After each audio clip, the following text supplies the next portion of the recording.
Hi, this is your instructor, Tori Quizmondo, and we're going to take a look at Project 5, which will help prepare you for your Excel 2019 certification. Let's get started. Let's take a look at Task 1. Create a formula to calculate the total sales of all products. So I'm going to come over here, which is where my total sales will be. That's going to be in cell I-16. And in cell I-16, I need the total sales, which is going to be the quality times the price. So I'll go ahead and click equals because all formulas start with equals. And I'm going to take my price. Now, check this out. It already has a range name for this particular range. So and the range name is called total price. I did not type that in there. I clicked on cell H16. All right, but it's going to be cell H16 times, which is an asterisk, my quantity, which is cell G16. All right, so if these had not been named, it would have come up as I16 times G16, but because they're named, it says equals the total price times the quantity. The brackets and everything get placed in there automatically. I'll go ahead and hit enter. Now I've got my total sales, and it went ahead and calculated them all the way down the column. So that task is complete.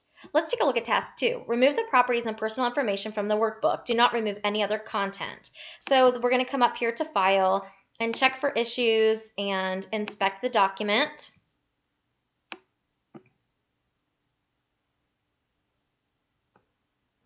And we're going to tell it to inspect.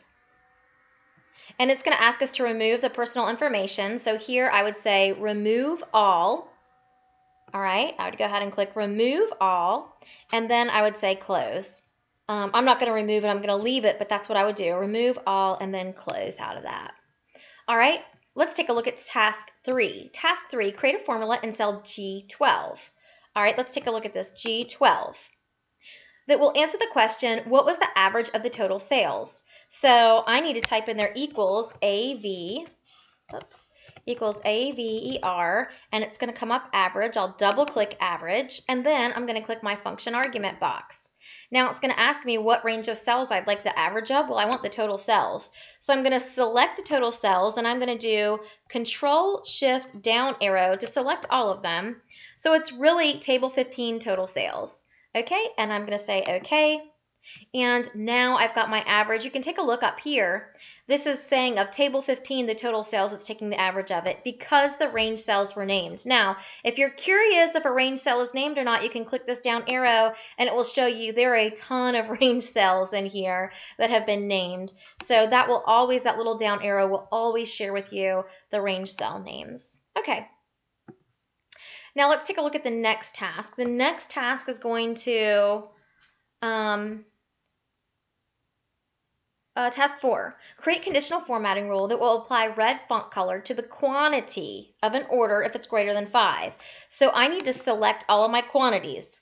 Control Shift down arrow. Select all of my quantities.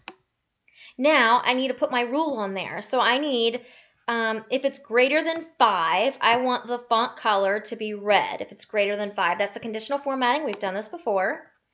So here, there's the top and bottom rules. That's top 10. And so that's not going to make it. Highlight the cells rules if it's greater than.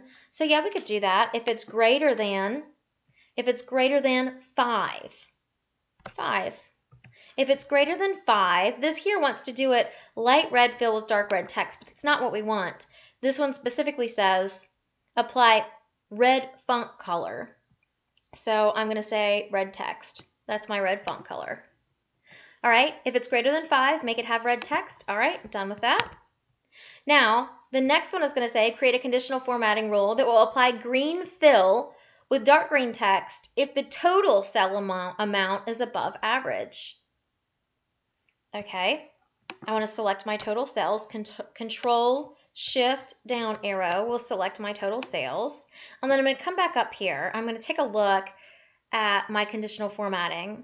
And this one here specifically says if it's above average. So I'm going to take a look at these. And then we've got our highlight cell rules. And then we've got our top bottom rules. And we've got above average right there. We want it to have dark green text. Apply green fill with dark green text. So we want to select this to say green fill with dark green text and say OK. And now that task is done. We could take a look at that and see if anything got filled in there. It sure did. All right, awesome. All right, let's take a look at task number 6. Use the formula in column C to combine the first name and the last name using the following pattern: last name, comma, first name. This is going to be concatenate. Concatenate, you're going to either see, you'll see one of these. You might see uppercase on yours. You might see lowercase. You might see concatenate. So it might tell you, if it tells you to make it uppercase, it would be equals upper, right? And then you select your FX and it's going to say which text do you want, and maybe I want to uppercase my first name, Control Shift, well, let's just do this. Let's just say this one cell, and okay, and now it made it all uppercase. So it might be lower, it could be proper. Proper means that you're going to make the first letter. So it could be proper, it could be lowercase, it could be uppercase. In this case, though, it is concatenate. So we want to come in here and say equals CON, and we want CAT, and it's going to come up with concatenate. Concatenate is just the combining multiple text. So here, and it tells me the specific format. I want it to be last name, so okay, my first text is going to be, oops, not first name. My first text will be last name, but then guess what? I need a space. No, I don't. Last name, comma. I need a comma. Last name, comma. Now I need a space. And now in text 4, I need first name. Does that make sense? So in order for me to get the format of last name, comma, first name, I need to have last name, comma, space, first name. All right, and I can see the example down here. So let's say that I had failed to put the space in there. I can look right here and say, oh man, I missed that space. So okay, I got to go back and put a space in there. All right. So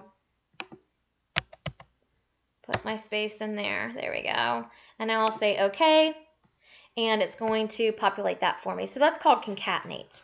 If you don't see concatenate on your test, you'll see uppercase, lowercase, or proper. All right.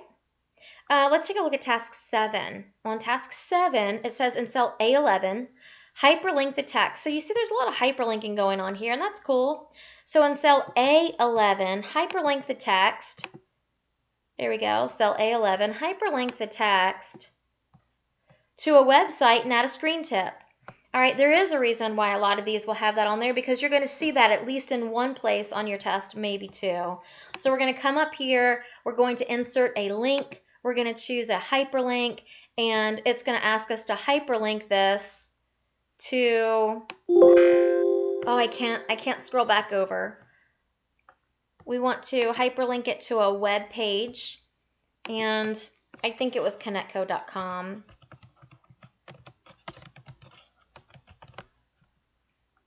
At any rate, let me scroll back over and double check. Connectcode.com, and make a screen tip to display 2015 sales.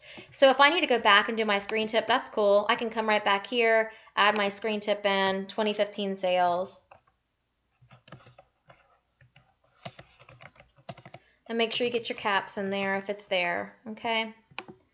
All right, so now that task is complete. Let's take a look at the last task on here. This will be task 8. On the worksheet, display the formulas instead of the values. You've seen this before. Don't let that trip you up. A simple control tilde will pull that right out for you and finish that up. That's going to complete, or I guess I'll show you, just as a reminder, under formulas, you could say show formulas right here. And that will show that for you too. That's going to finish Project 5.